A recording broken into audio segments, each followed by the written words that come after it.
Und der Haifisch, der hat Zähne und die Träger im Gesicht.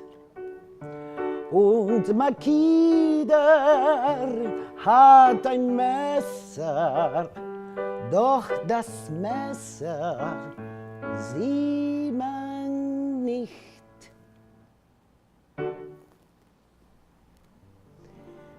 Hablar de Umberto Orsini es hablar del teatro venezolano, del teatro universal, desde una visión absolutamente integrada de las artes, de la visión de la vida, de la justicia, de la paz,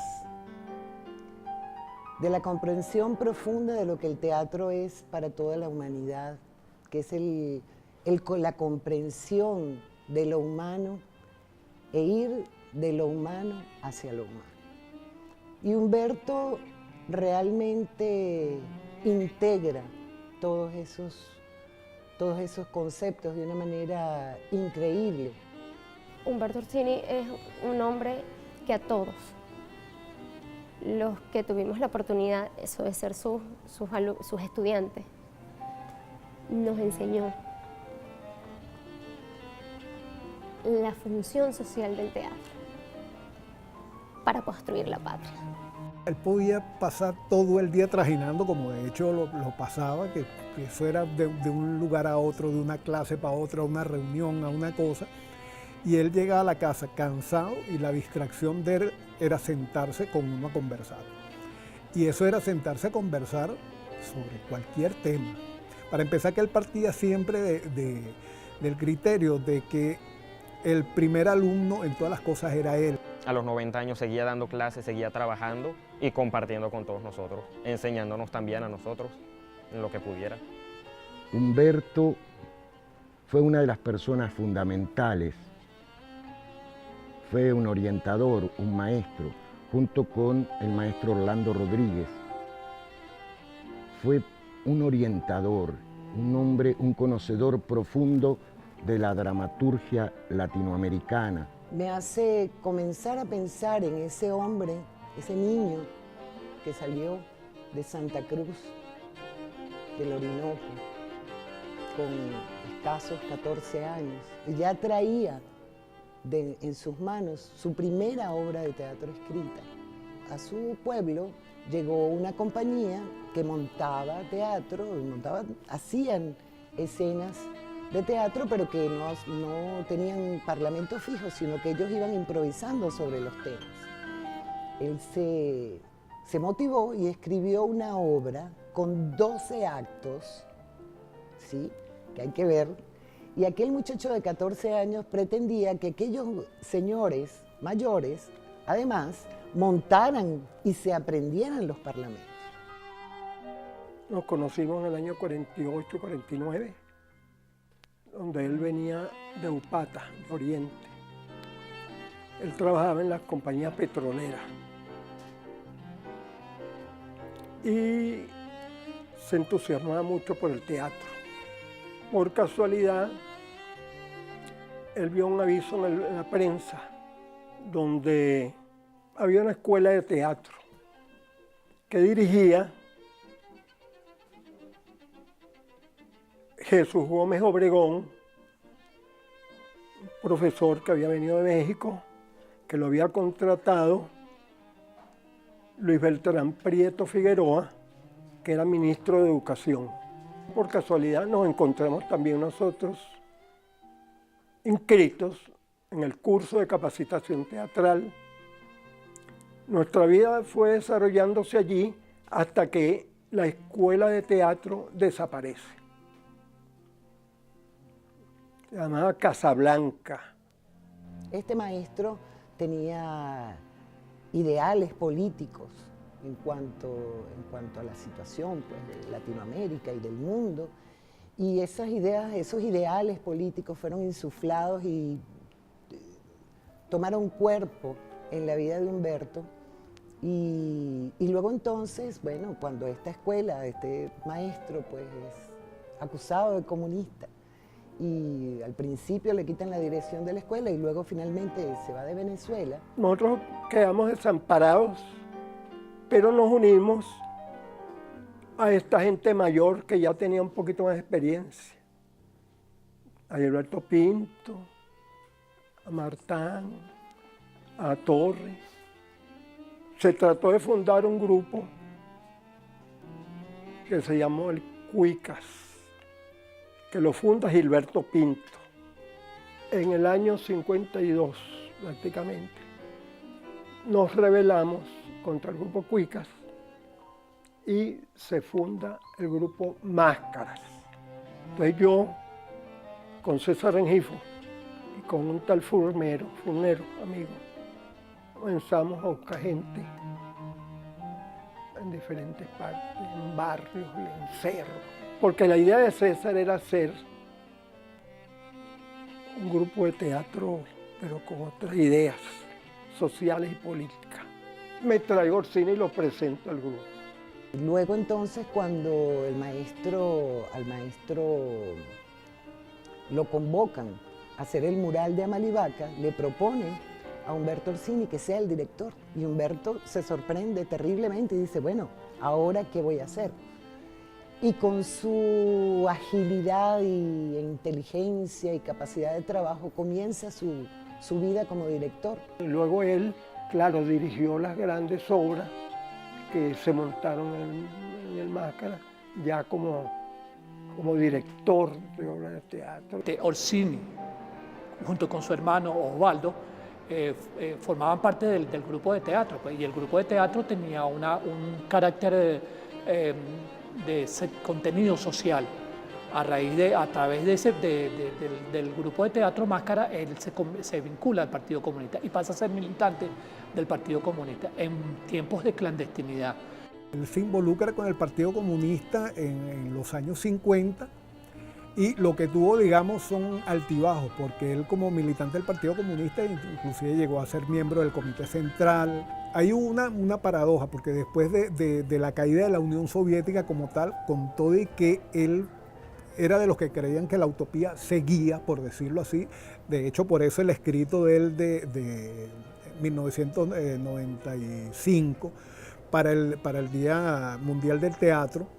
Pero después de eso, quizás por desmotivación que hubo dentro del partido, él sí se alejó de las actividades, digamos, de dirección, pero hasta sus últimos días de actividad él siguió militando en su célula, donde estuvo toda la vida además. Y Orsini después, en el 58, como él estaba metido también en el Partido Comunista y todo eso, y tenía contactos intelectualmente, coordinaba el grupo. Después el estreno de Soga de Niebla, de César Rengifo también, se esparrama todo el mundo para todos lados. Orsini también salió fuera también buscando horizontes para comprender más la sapiencia en el teatro.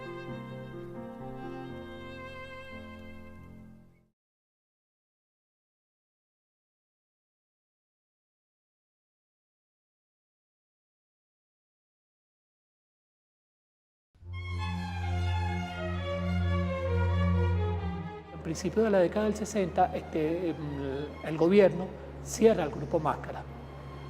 Y entonces, bueno, Orsini sigue militando como un militante de base más de las organizaciones de base del partido, pero en la clandestinidad. Después que pasa la lucha armada, el hermano de Orsini se va a la guerrilla y muere en la guerrilla.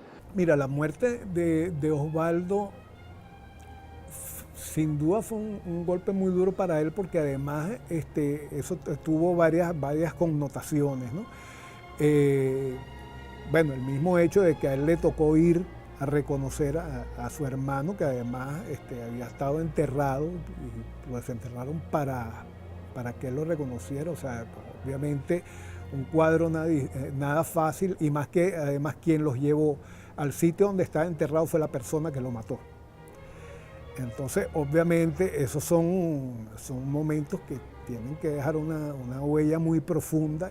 Y encima, la manera que les entregaran el cuerpo de Osvaldo era bajo la condición de que lo enterraran en Yaracuy y que no hubiera ni una sola manifestación, ni un solo evento en conmemoración de la muerte de él.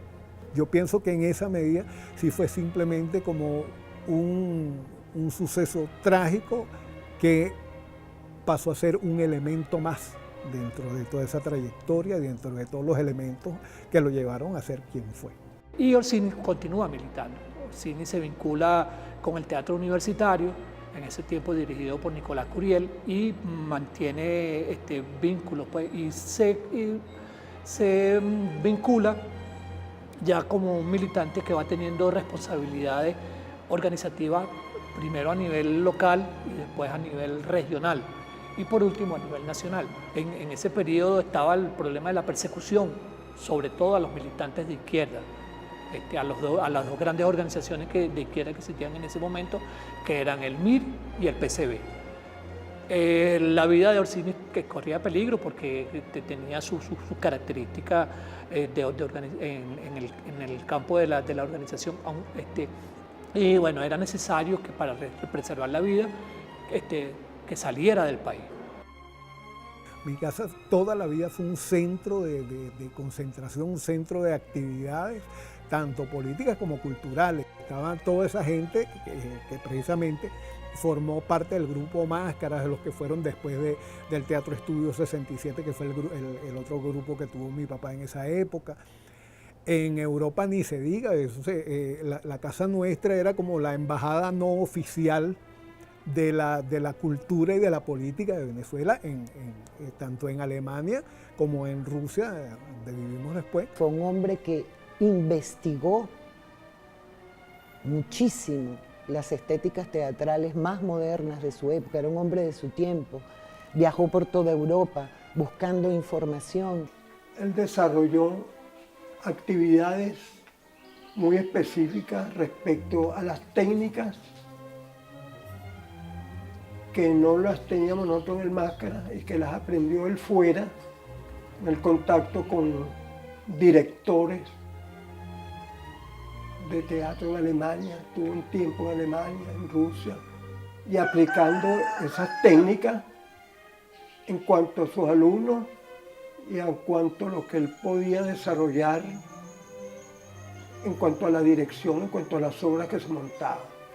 Y entonces nosotros nos podemos ver un hombre que se paseó por la actuación, por la dirección, por la investigación teatral, por la dramaturgia, un gran defensor del sainete venezolano como una fórmula de recuperación de la identidad nacional. Su dramaturgia tiene mucho que ver con el sainete y tiene una visión y un conocimiento profundo de lo que es el hombre y la mujer venezolana y latinoamericana. La obra que más me llama la atención de Humberto es La verdadera historia del alma llanera. Es una obra que nos permitiría hacer un montaje multidisciplinario, ¿verdad? Que nos permitiría hacer un gran montaje en homenaje a este maestro Humberto Orsini.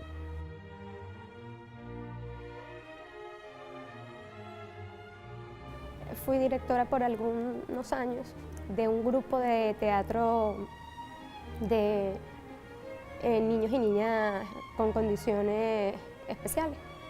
Cuando veía a estos niñitos también que tenían esta condición, él me decía, yo he recorrido tantos países, he visto los mejores directores, las mejores obras, y veo esto y siento que tengo tanto que sumarle a todo lo que he hecho, que es muy grande, porque los veo en escena haciendo cuadros de Rengifo y nunca vi su condición.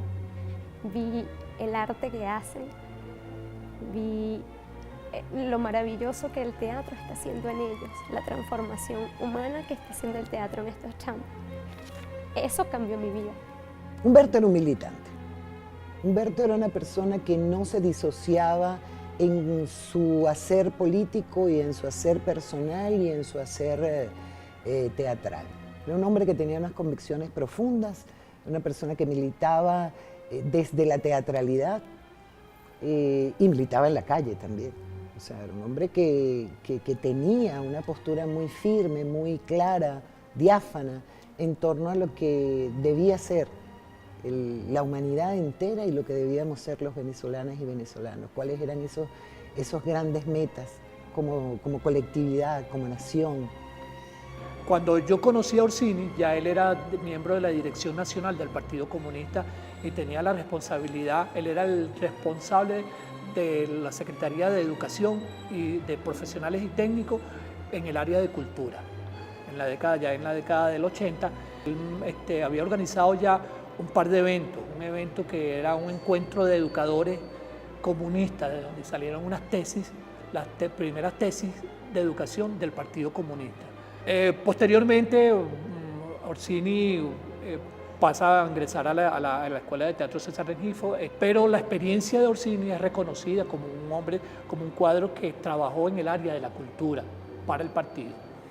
Después él se vinculó en ese tiempo con el teatro Canta Clara, y desarrolló muchas actividades aquí, talleres, presentaciones de grupos de teatro, que presentaban inclusive obras de César Rengifo y obras que él escribió. Conocí al Orsini que era responsable con su militancia, disciplinado, no faltaba a una reunión, tenía que estar enfermo.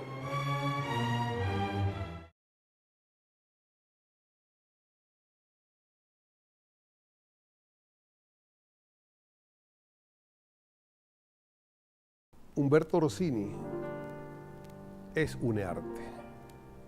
Aquí hay dos programas nacionales de formación que son Historia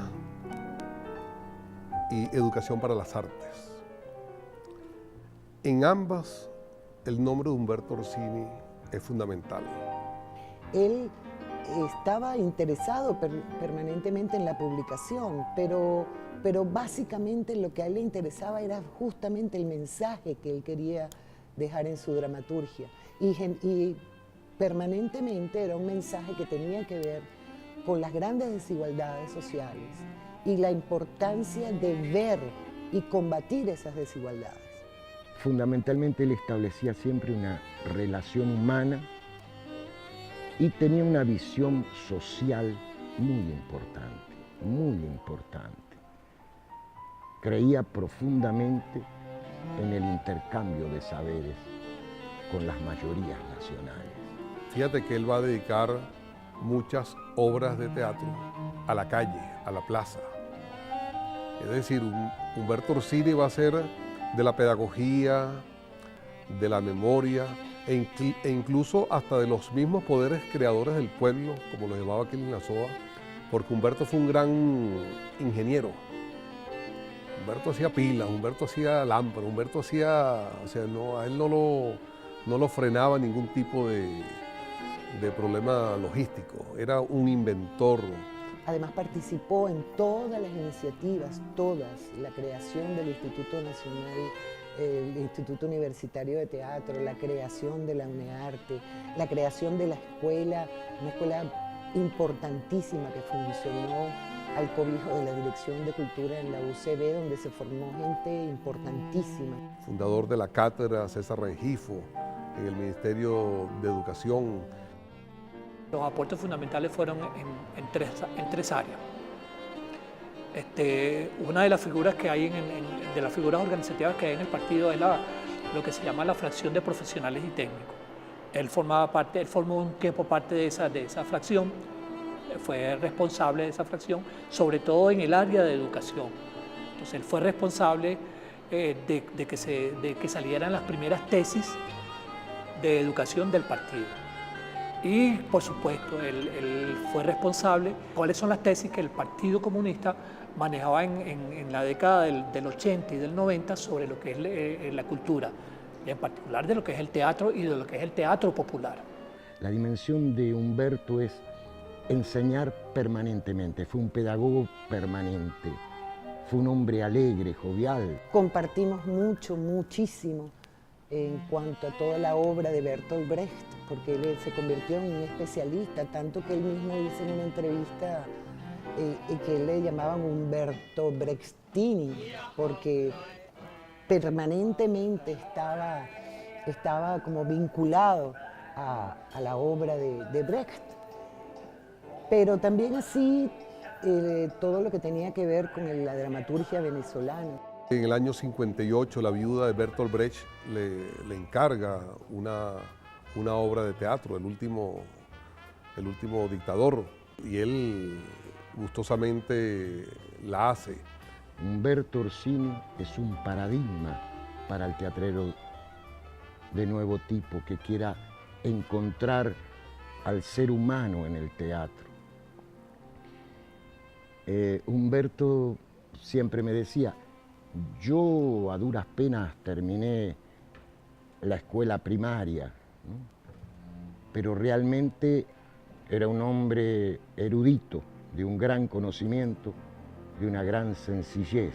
Él no le exigía a uno ningún tipo de accionar, o sea, él no le exigió a uno nunca ni que estudiara tal cosa, ni que hiciera esto, ni que se graduara en tal, pero sí estaba pendiente siempre de que hubiera el desarrollo por parte de uno, que hubiera el avance, que hubiera la búsqueda, y sobre todo esas discusiones contribuían muchísimo a eso, porque lo obligaban a uno, por supuesto, a ampliar, digamos, el criterio de las cosas. Cuando nadie en el país se hablaba de teatro moderno, él abordó todas las formas modernas, porque cuando fue a Europa estudió acuciosamente todas esas formas, y entonces él trajo, por ejemplo, a Umberto Orsini le debemos con una obra que él dirigió muy importante, la otra historia de Hamlet, que Shakespeare se montara en Venezuela.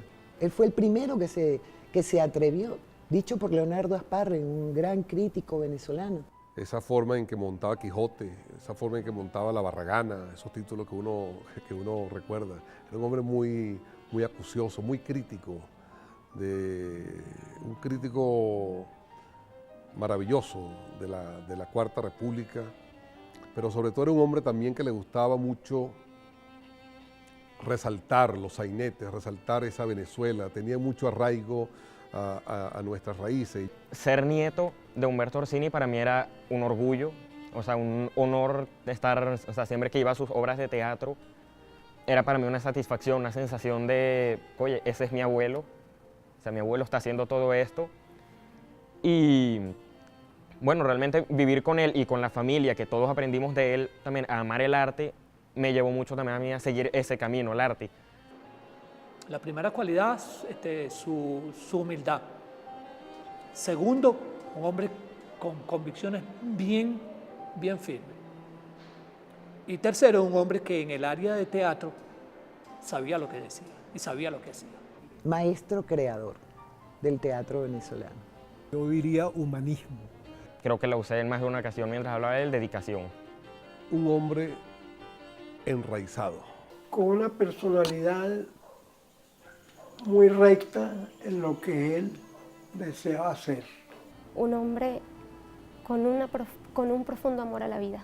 Compartíamos mucho el hecho de la música y eso fue una unión permanente. Tengo partituras que me trajo, discos, pero compartíamos el bolero. Humberto es un maestro pueblo lleno de luz. De mi secreto nace de un corazón que está desierto. Con 3 palabras te diré todas mis cosas, cosas del corazón que son preciosas. Dame tus manos, ven, toma las mías, que te voy a contar las ansias mías. Con 3 palabras solamente mis angustias y esas palabras son